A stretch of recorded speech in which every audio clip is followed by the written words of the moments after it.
সবাইকে আসসালামু আলাইকুম। আজ আপনাদের নাড়ু বানিয়ে দেখাবো। আজকে আমি চাল ভাজা তিল দিয়ে নারকেলের নাড়ু বানিয়ে দেখাবো। এই নাড়ুটা খেতে অসম্ভব মজা আর একবার বানিয়ে মাসখানেকের মতো এই নাড়ুটা রেখে খাওয়া যায়। আশা করি আমার আজকের রেসিপি আপনাদের ভালো লাগবে। চলুন জেনে নিই খুবই মজার তিল চাল ভাজা দিয়ে নারকেলের নাড়ু বানানোর প্রস্তুত প্রণালী। নাড়ু বানানোর জন্য প্রথমেই আমি তিলগুলোকে একটু ভেজে নিব।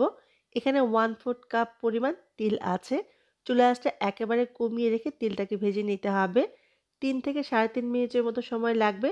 চুলার আঁচটা বাড়িয়ে দেওয়া যাবে না, এতে তিলগুলোর কালারটা নষ্ট হয়ে যাবে। দেখুন যখন হালকা কালারটা চেঞ্জ হয়ে খুব সুন্দর একটা স্মেল বের হবে তিল থেকে, তখন উঠিয়ে নিতে হবে। তিলগুলো ভাজা হয়ে গেছে, আমি উঠিয়ে নিচ্ছি।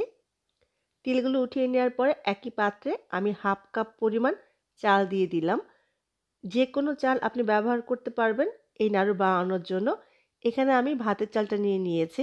এবার চালগুলোকে মিডিয়াম আঁচে আমি ভেজে নিয়েছি। খেয়াল রাখতে হবে প্রত্যেকটা চাল যেন ভাজা হয়। প্রত্যেকটা চাল যদি ভাজা না হয় তাহলে কিন্তু নাড়ুটা খেতে ভালো লাগবে না। চালটা ভাজা হয়ে গেছে, এবার উঠিয়ে নিব। হালকা একটু ঠান্ডা হলে চাল ভাজাগুলোকে আমি গুঁড়ো করে নিব। চলে এলাম নাড়ু বানানোর জন্য। চুলায় একটি প্যানে দিয়ে দিচ্ছি 1 চা চামচ পরিমাণ ঘি। এবার দিয়ে দিব আস্ত গরম মশলা। প্রথমে দিয়ে দিচ্ছি 3টি এলাচ। এলাচটা মাথাটা একটু ফাটিয়ে ব্যবহার করবেন। আপনি চাইলে এলাচ গুঁড়োও ব্যবহার করতে পারবেন। দিয়ে দিয়েছি 2টো দারচিনি, 1টা তেজপাতা।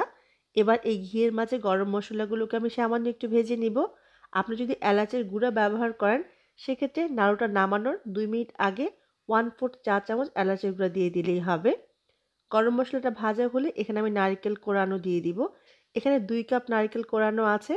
আর ফ্রেশ নারকেলটা ব্যবহার করলে এই নাড়ুর টেস্ট বেশি ভালো আসে। সেজন্য আমি এখানে ফ্রেশ নারকেলটাই ব্যবহার করলাম।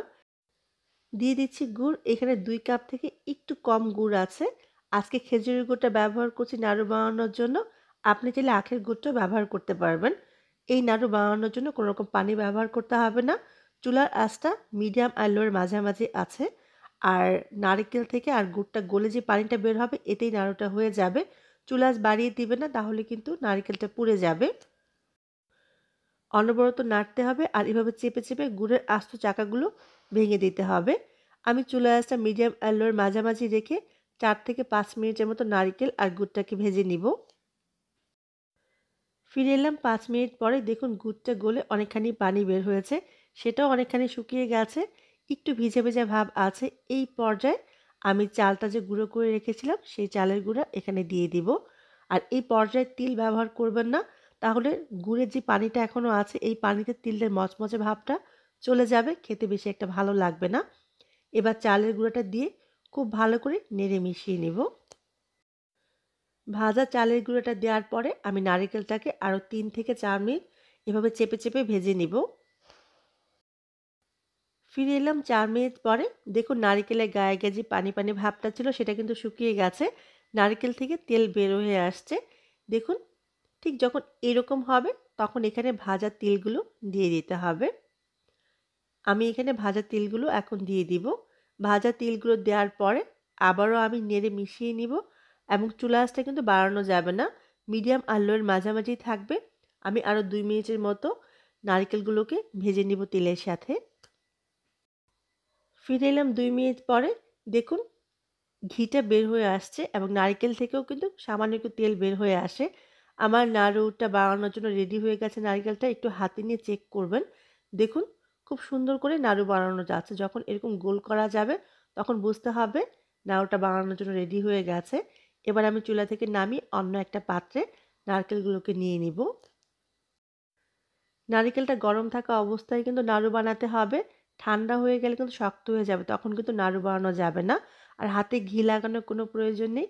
কারণ নারিকেল থেকে যে তেলটা বের হবে আর প্রথমে যেই ঘিটা দিয়েছিলাম এতেই কিন্তু নাড়ুটা বানানো যাবে, হাতে লেগে যাবে না। দেখে নিশ্চয়ই বুঝতে পেরেছেন কিভাবে আমি নাড়ুগুলো বানিয়ে নিচ্ছি। প্রথমে হাতে একটু নারকেল নিয়ে এভাবে চেপে চেপে নিতে হবে। তারপর 2 হাতের তালুতে নিয়ে একটু গোল করে নিতে হবে। আজকে আমি মাঝারি সাইজ করে নাড়ুগুলো বানাচ্ছি।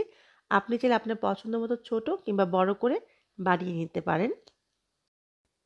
নাড়ুগুলো বানাতে বানাতে যদি নারিকেলের মিশ্রণটা শক্ত হয়ে যায় সেক্ষেত্রে আবারও চুলায় একটু গরম করলে নরম হয়ে যাবে। ঠিক একইভাবে সবগুলো নাড়ু আমি বানিয়ে নিয়েছি। আমি একটা নাড়ু আপনাদের একটু ভেঙে দেখাবো। সামান্য একটু ঠান্ডা হওয়ার পরে নাড়ুটা পারফেক্ট হয়। দেখুন মাশাআল্লাহ একেবারে পারফেক্ট তিল চাল ভাজা দিয়ে নারিকেলের নাড়ু। দেখে নিশ্চয়ই বুঝতে পেরেছেন কতটা পারফেক্ট হয়েছে মাশাআল্লাহ। অবশ্যই বাসায় বানাবেন আর আমার কমেন্ট বক্সে জানাবেন কেমন হলো। সবাই অনেক ভালো থাকবেন, আমার জন্য দোয়া করবেন। আজকের জন্য আল্লাহ হাফেজ।